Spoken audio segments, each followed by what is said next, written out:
뉴스 속 경제 이슈는 더 쉽고 깊게, 최신 고용 동향은 더 빠르게 전해드리는 고용브리핑 365 시간입니다. 소재영 기자 어서 오십시오. 안녕하세요. 네, 오늘은 어떤 이슈 가져오셨나요? 네, 요즘 같은 저금리 시대에 은행 적금 금리가 10%라면 아나운서님은 어떨 것 같으세요, 혹시? 당장 들고 싶은데요. 네, 맞습니다. 이 출시 첫날부터 가입 문의가 폭주한 청년 희망 적금을 이야기하고자 하는데요. 네. 이 주식도 가상화폐 투자도 불안한 상황에서 일반 적금의 4배가 넘는 이자를 받을 수 있는 적금의 뜨거운 인기에 불만의 목소리도 조금씩 들리는데 왜일까요? 이슈픽에서 짚어봅니다. 네. 보통 청년 카테고리에 들지 못한 이들 사이에서 부럽다 이런 얘기가 절로 나오더라고요. 실제 요즘 시중은행의 보통 금리가 약 3%인데 10% 금리면 정말 높은 거죠?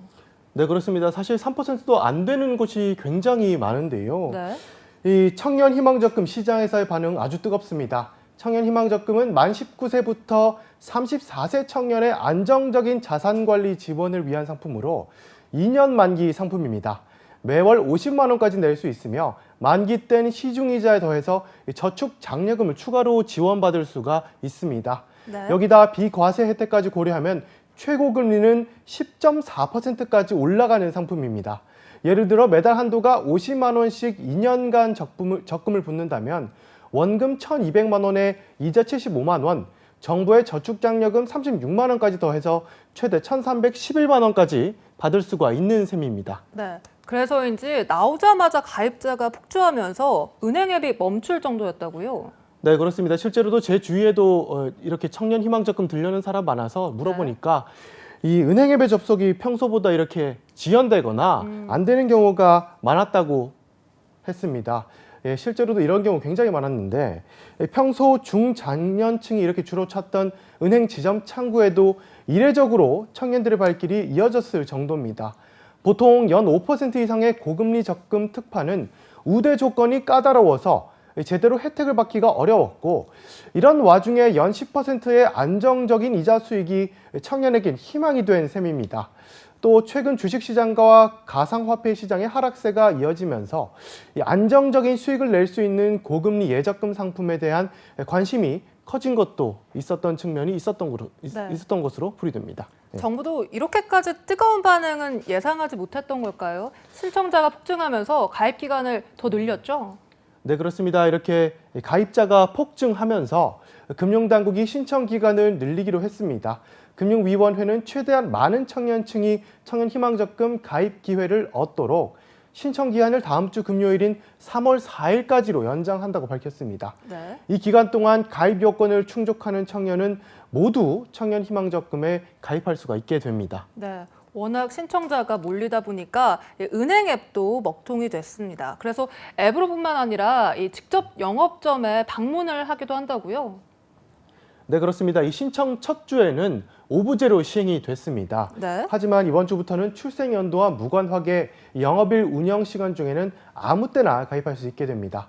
비대면 가입은 오전 9시 30분부터 오후 6시까지, 영업점 방문 가입은 오전 9시 30분부터 오후 3시 30분까지 가능합니다. 그런데 일부에서는 예산이 소진돼서 가입이 안 될까 이런 우려도 있더라고요. 네, 그렇습니다. 그런 우려 커지는 것이 사실입니다.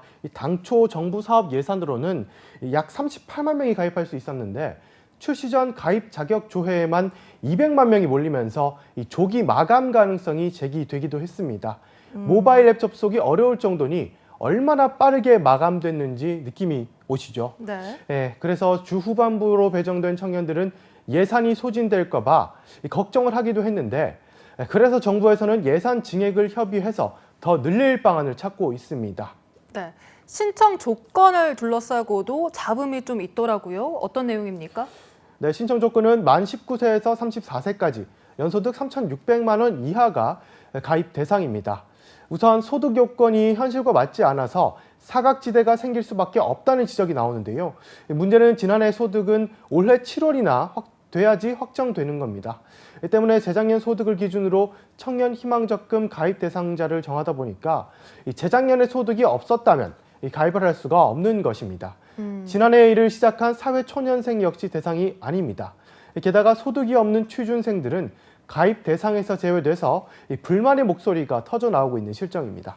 네, 우선 적금의 조건 자체가 연령과 소득 조건만을 기준으로 되어 있어서 이런 문제가 생기는 거군요. 네, 그렇습니다. 이 연령과 소득만을 이 가입 조건으로 따지기 때문에 이른바 금수저를 걸을 수 없다는 점도 문제로 지적됩니다.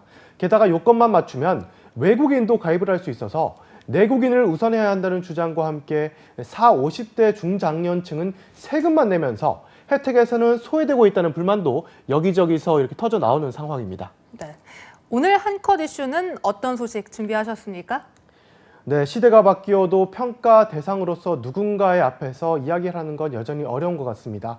특히 인생에서 중요한 일과 관련해서라면 더하겠죠. 그래서인지 요즘 취업, 면접과 승진을 앞둔 직장인들 사이에서는 스피치 학원이 인기라고 합니다. 네, 저도 말하는 직업을 갖고는 있습니다만 누군가의 앞에서 자신의 의견을 정말 정확히 또 효과적으로 전달하기가 쉽지는 않은 것 같아요. 네, 그렇습니다. 이 아나운서나 기자도 그럴 건데 네. 일반인들은 훨씬 더 힘들겠죠. 그래서 과거에는 방송인, 승무원, 취업 준비생들 사이에 인기를 끌던 스피치 학원에 요즘에는 일반 기업 입사를 노리는 취준생, 발표와 토론 능력을 기르려는 이 중고교생, 표현력과 설득력을 키우려는 정치인과 직장인은 물론이고 이 공무원들까지 다양한 이들이 찾는다고 합니다. 네, 일반 취준생이나 이런 정치인까지는 뭐 그럴 수 있겠다 이렇게 싶은데 공무원들은 어떤 이유로 스피치 학원을 찾는 겁니까? 네, 공직자들이 정확한 발음과 발성으로 체계적으로 말하는 자기 표현력을 극대화할 수 있도록 돕기 위한 겁니다. 세종시로 이전한 일부 정부 부처는 아예 공직자들을 위한 스피치, PT 능력 향상을 위한 교육을 위탁까지 하고 있습니다. 네. 현재 말이죠. 지방경찰청에서도 총경급 등 간부 이상을 대상으로 스피치와 인터뷰를 포함한 미디어 대응 능력과 PT 활용법 등에 대한 교육이 진행되기도 했을 정도입니다.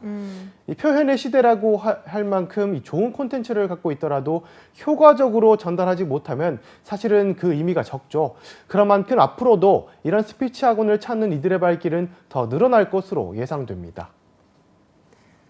어려운 요즘 청년 자산을 늘려준다는 좋은 취지가 가려지지 않도록 이 논란이 일고 있는 기준을 합리적으로 바꿀 필요도 있어 보입니다. 오늘 소재영 기자와 함께했습니다. 고맙습니다. 감사합니다.